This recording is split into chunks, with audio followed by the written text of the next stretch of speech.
Baiklah, Assalamualaikum warahmatullahi wabarakatuh. Perkenalkan, nama saya Muhammad Sofyan Yusuf, NIM D022135, kelas Informatika. Baiklah, kali ini saya akan memaparkan materi saya yang berjudul pemasaran kain tenun. Kenapa saya mengangkat judul ini? Untuk mengatasi kekurangan atau kendala tersebut, sistem yang akan dibuat dapat melakukan manajemen terhadap proses pemasaran atau penjualan kain tenun. Sistem ini memiliki beberapa kelebihan untuk mempromosikan dan memasarkan produk-produk kain tenun khas Mandar, khususnya di Galung Tulu, secara online dan efektif kepada target pasar. Oke, langsung saja masuk ke analisis masalah. Analisis masalahnya itu pemasaran kain tenun tradisional khas Mandar berbasis web masih terbatas atau masih belum banyak yang mengenal, khususnya di desa Galung Tulu. Kurangnya peminat kain tenun tradisional sehingga dibuatkannya sistem informasi. Dan untuk analisis kebutuhannya itu, data yang dibutuhkan dalam sistem informasi ini yaitu email, username, dan password. Itu untuk data admin. Ketika admin ingin login ke aplikasinya, dia akan menginput email, username, dan password. Dan untuk data pelanggan itu, nama pelanggan, alamat, dan nomor telepon. Data produk, harga, gambar, jenis produk. Oke, masuk ke kebutuhan fungsional. Proses login untuk admin dan pembeli. Proses input data admin dan pembeli. Admin dapat mengubah data dan menghapus data. Terus kebutuhan non fungsionalnya itu keamanan aplikasi, kinerja aplikasi, uji beban, load testing, optimasi gambar, pemantauan dan log aplikasi. Terus untuk perencanaan basis data,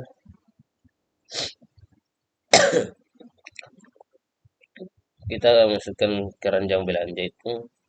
Di dalam keranjang belanja ada ID order, ID produk, ID session, jumlah, tanggal order, dan jam order. Dan tabel produk.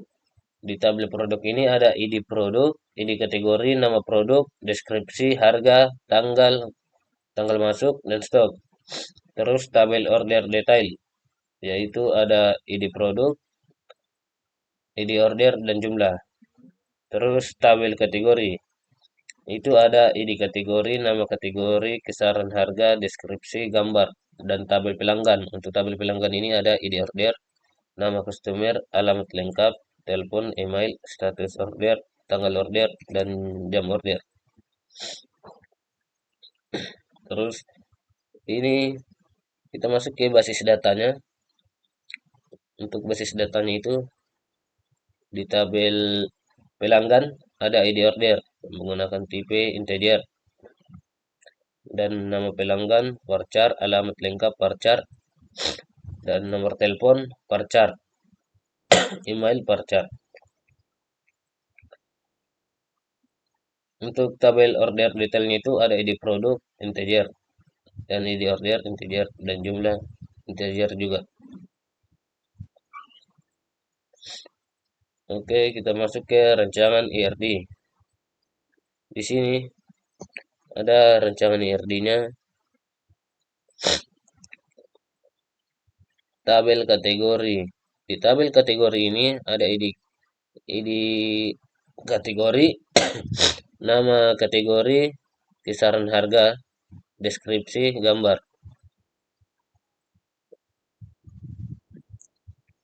Di sini tabel kategori terkait dengan tabel produk atau one to one. ID produk, di tabel produk ini ada ID produk, ID kategori, nama produk, deskripsi, harga, tanggal masuk, dan stok. Di tabel produk, di sini many to one. Dari tabel produk ini kan ada banyaknya produk, terkait dengan tabel order. Banyaknya produk terkait dengan satu satu tempat order. Dan untuk tabel produk, banyaknya produk dapat ditampung di dalam satu keranjang belanja. Terus di tabel order ini, banyaknya tabel tabel order detail memiliki satu pelanggan. Maksudnya di sini tabel order detail itu sepertinya jenis jenis barang yang akan dipesan dan warna apa dan berapa banyak. Jadi many to one. Tabel order ini mini dan untuk tabel pelanggan ini one. Banyaknya barang dapat dipesan oleh satu pelanggan. Oke, kita masuk ke diagram konteks, yaitu admin. Admin menginput data admin ke sistem informasi. Admin juga menginput data produk. Dan untuk pembeli ini menginput data pembeli ketika ingin melihat produk. Dan hampir sama dengan lab diagram konteks tadi, admin menginput data penjualan ke sistem informasi. Terus sistem informasi ini diolah dan sistem informasi masuk ke data penjual, data pembeli. Terus data pembeli ini menginput data penjualan ke dalam sistem informasi. Terus sistem informasi menginput informasi ke penjualan. Oke, untuk diagram level satunya ini, pelanggan memiliki produk. Pelanggan mengunjungi situs web dan menjelajahi katalog produk kain tenun. Mereka memilih produk yang ingin dibeli dengan menentukan keranjang belanja. Terus, pengelola keranjang belanja. Sistem atau admin mengelola keranjang belanja pelanggan. Ini mencakup menampilkan item yang ada di keranjang dan mengizinkan pelanggan untuk mengubah atau menghapus item jika diperlukan. Terus itu pengecekan ketersediaan stok. Sistem atau admin memeriksa ketersediaan stok produk yang ada di keranjang belanja. Jika stok tersedia, proses melanjutkan ke tahap berikutnya. Jika tidak, pelanggan diberi tahu tentang stok yang habis atau sudah habis. Terus proses check out. Pelanggan memulai proses checkout untuk menyelesaikan pembelian. Mereka memasukkan informasi pengiriman, metode pembayaran, dan rincian pesanan. Terus verifikasi pembayaran. Sistem atau admin memverifikasi informasi pelanggan, terus termasuk alamat pengirim dan data pembayaran. Jika semua informasi valid, sistem atau admin melanjutkan ke proses pembayaran. Ketika sudah valid, terus di proses pembayaran, sistem atau admin memproses pembayaran dengan metode yang dipilih oleh pelanggan. Misalnya kartu kredit atau transfer bank. Pembayaran yang berhasil dicatat. Terus konfirmasi pesanan. Setelah pembayaran berhasil, sistem menghasilkan informasi pesanan. Ini mencakup nomor pesanan, rincian pesanan, dan informasi pengiriman. Terus kita masuk ke pengiriman produk. Sistem atau admin mengatur pengiriman produk dengan memilih metode pengiriman yang sesuai, informasi pengiriman, dan nomor pelacakan jika ada dikirimkan kepada pelanggan. Terus memperbarui stok. Basis data stok diperbarui untuk mencatat pengurangan stok produk yang telah dijual. Setelah itu, proses selesai. Pesanan ini telah berhasil diproses dan dikirimkan kepada pelanggan. Pelanggan menerima email informasi dengan rincian pesanan dan informasi pengiriman.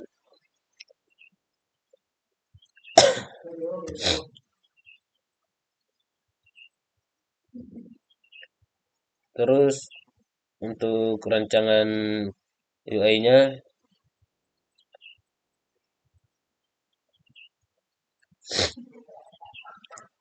untuk halaman login ini, proses login digunakan oleh pengguna yang telah mendaftar sebelumnya di aplikasi.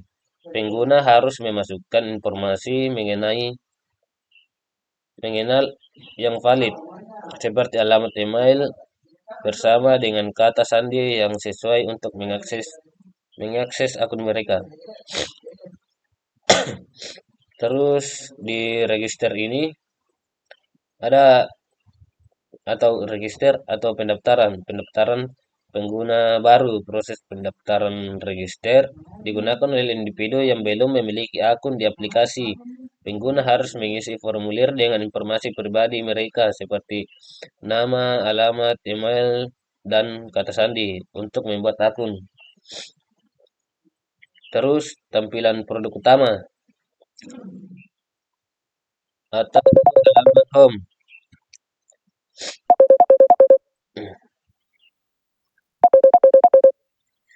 Maaf pada gangguan sedikit.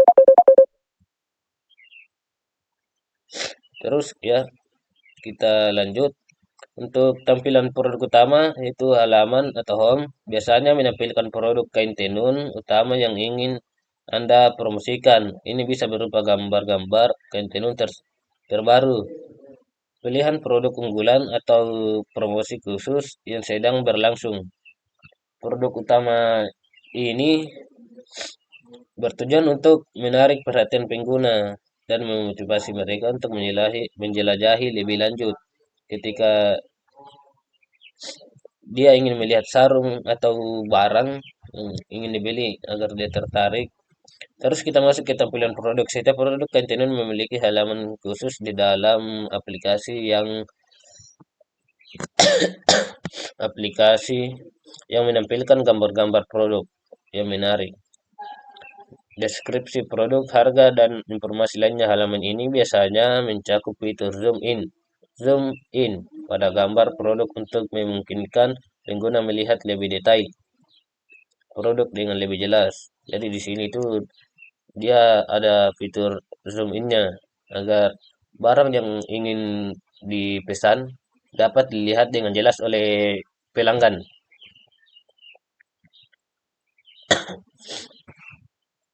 Terus untuk halaman buinya itu atau membeli, salah satu tindakan utama yang dapat dilakukan oleh pengguna ketika mereka memilih untuk membeli produk kain tenun yang mereka inginkan. Dengan memilih metode pembayaran yang diinginkan, ini adalah langkah kunci dalam proses transaksi yang memungkinkan pengguna untuk mengonfirmasi dan menyelesaikan pembelian produk atau pembelian barang. Di sini tuh proses pembayarannya.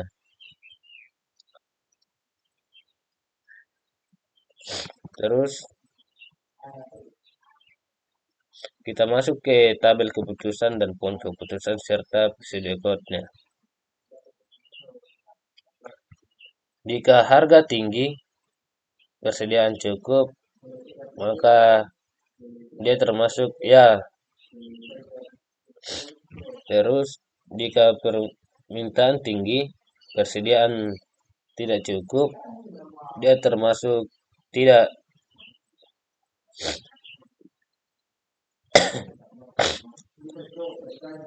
Bisa dilihat di sini untuk pohon keputusannya itu ada dua kondisi, harga tinggi dan peminatan tinggi, permintaan tinggi. Jika harga tinggi persediaan tidak cukup, maka akan diinputkan ya. Jika harga tinggi persediaan tidak cukup, maka akan diinputkan tidak. Jika permintaan tinggi persediaan cukup, maka akan diinputkan ya. Jika permintaan tinggi persediaan tidak cukup, maka akan diinputkan tidak. Terus untuk Pseudocode-nya itu fungsi keputusan pemasaran kontinun menerima 3 parameter: harga tinggi, persediaan cukup. Fungsi melakukan pengecekan kondisi. Ini adalah langkah pengecekan kondisi bertingkat. Pertama itu memeriksa apakah harga tinggi adalah ya atau tidak. Terus jika harga tinggi adalah ya, fungsi melanjutkan dengan mengecek permintaan tinggi. Jika permintaan tinggi juga ya, fungsi kemudian memeriksa persediaan cukup. Jika persediaan cukup juga diinputkan ya, maka keputusan yang dihasilkan adalah jual. Jika tidak, keputusan juga adalah jual. Ini memungkinkan sedikit tidak masuk akal karena sama-sama menghasilkan jual, tetapi mungkin ini hanyalah contoh sederhana. Jadi inputan jualnya itu ya, jika harga tinggi adalah tidak, fungsi juga pengecekan persediaan cukup. Jika persediaan cukup adalah ya, maka keputusan yang dihasilkan adalah tidak. Jika tidak, keputusan tetap tidak.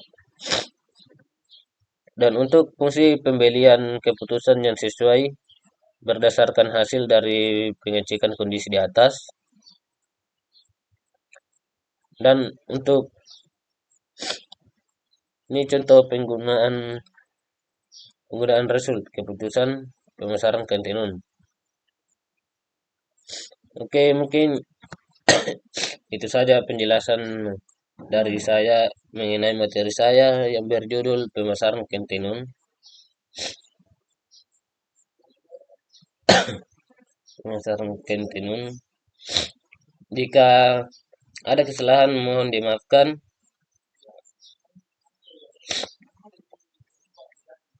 Mungkin sampai di sini saja presentasi dari saya. Kurang lebihnya mohon dimaafkan. Wassalamualaikum warahmatullahi wabarakatuh.